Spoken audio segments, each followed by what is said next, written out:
से काम के लिए 4 जगह क्यू में लगना पड़ा. And it happens with everybody, right? It happens with you. We don't understand the opportunity begins with difficulty. If you can resolve the difficulty, that's the opportunity. All the entrepreneurs who have been successful, they have somewhere thought about that difficult thing. They had what it took them to take that difficulty face to face. Most of you fear and avoid difficulty.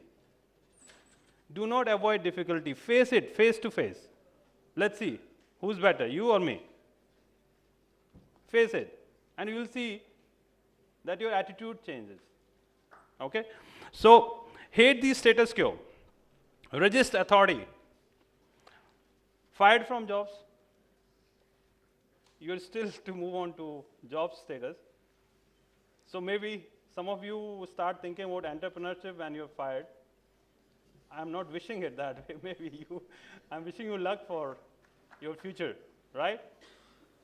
But then this is what triggers the fire in you. There has to be something different in you from others. If you don't have that thing different, either your idea, your thought process, your dedication, or you're pushed into a situation which is very difficult and you can come out of it. You start your success, you start your journey for success.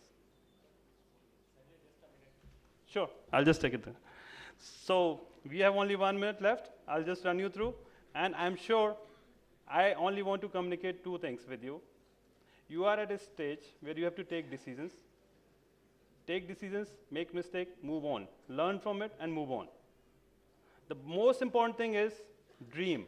If you're not dreaming, trust me, you're missing big time. So start dreaming. Dream big, work hard, and achieve big. Wish you all the best, and happy Independence Day in advance, and good luck. Thank you.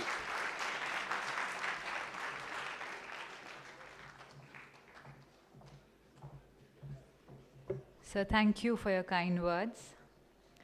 It's my pleasure to invite a vibrant entrepreneur who is the founder and CEO of I-Broad7 Communication Private Limited.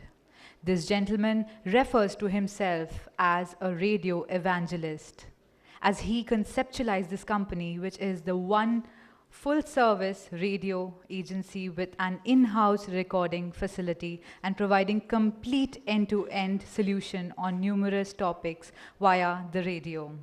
So ladies and gentlemen, I would request you to kindly put your hands together for Mr. Rohit Upadhyay, founder and CEO of I-Broad7 Communication Private Limited. Welcome, sir.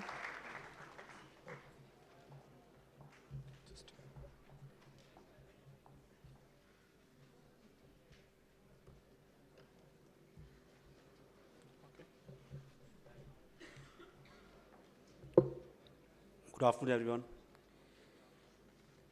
Let me begin by congratulating IMM on its 46th birthday to all of you, all the students and faculty.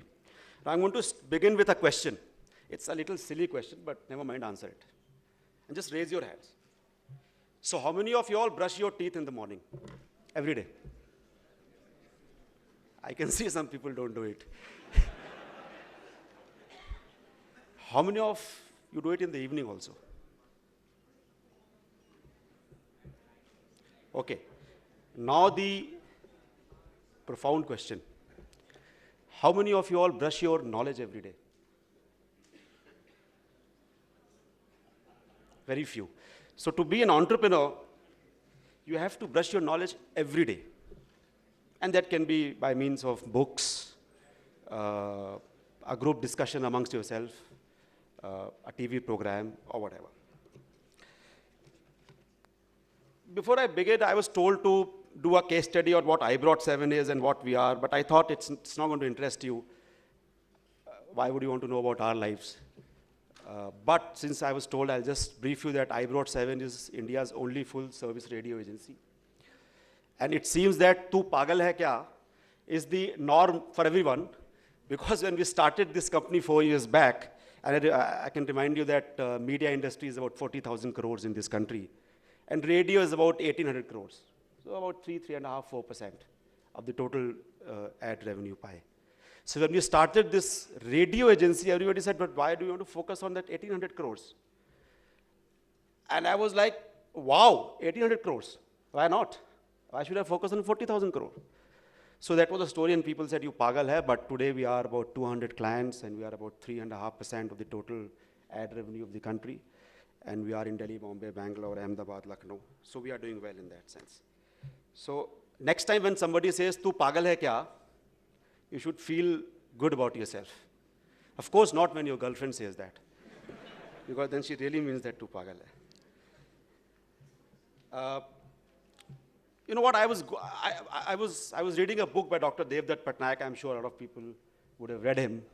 And he has a strange take on Indian management and entrepreneurship and leadership and so on and so forth with Indian mythology. So he connects Indian mythology with entrepreneurship. So I've taken a lot of his learnings, and I've had my own interpretations. So I'm just going to present you in 3, 4, 5 slides. I hope it helps you for all you budding new entrepreneurs. So before that, we are told that entrepreneur word has been taken from a Latin word. But I don't know how many of you all know, but in Sanskrit, we have a word known as anta-prerna, which is self-motivated. Somebody who is self-motivated is an entrepreneur. So I think it's taken from our Sanskrit word, not Latin word. I'm pretty sure. Now, what is the key mantra of being an entrepreneur? Everybody has talked about it. I've just sort of mapped it, but everyone has said the same thing, that belief, behavior leads to business.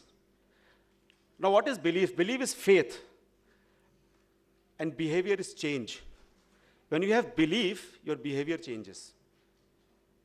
The problem is, and I'm going to say something which many of you may not like it, but the problem is that success is easy, right? But failure is easier. So people choose later. Right? That's why there are only 10% people who are successful and 90% are mediocre. Believe me, our physiology is same. We are made identically in a similar way. But have you ever thought that in a school of 40 students, why does 5 students are consistently in top 10 and some 5 are consistently in the last 10? Why? They study the same course curriculum, right? They are taught by the same teacher. They probably sit on the same bench. But why is it one is successful and other is not? Belief. Belief is the only thing which separates us from success and failure. Trust me, when you believe in something, you really believe in something, you know, your behavior will change. And then it will lead to business. So 3 principles of belief, behavior, business is going to make you a successful entrepreneur. Trust me. If you follow it, you will get success. Now, Western philosophy of I'm not sort of demeaning any Western thought process or Western philosophy. But since we are Indians, and one of the management gurus have said that till the time Indians and Chinese start thinking in their thought process, they can never be successful. Right? Till the time we keep aping West. See, West is very linear. The music is also very linear. You know, you can't, if Mozart has certain notes, you can't change it. But our system, one rag is sung in 1,000 ways. Our approach is not linear. So this linear approach of thinking is probably not helping us. At least I personally believe that. Because why is that linear approach? Linear approach is how. How do I become successful? How do I become more rich? How do I do a big business? Our thought process was why. Because why comes before how.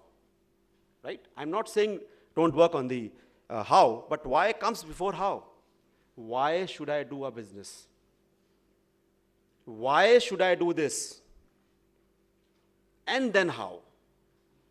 And then probably when you start thinking in that way, you'll be able to get your answers well, and you'll be on the right path. Success says move in the right direction. So Western thought is money. So why do we create a corporation? For money? How much money? I mean, I'm today 100 crore entrepreneur. I want to be a 1,000 crore, 10,000 crore, 20,000 crore. Where is it going to end? What is the difference in need and greed? Western management does not tell us. Only the Indian philosophy tells us. Indian philosophy says,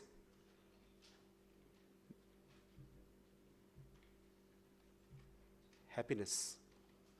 So Western philosophy follows Indra. You know who Indra is? God, king of gods. Indra is all about me, myself.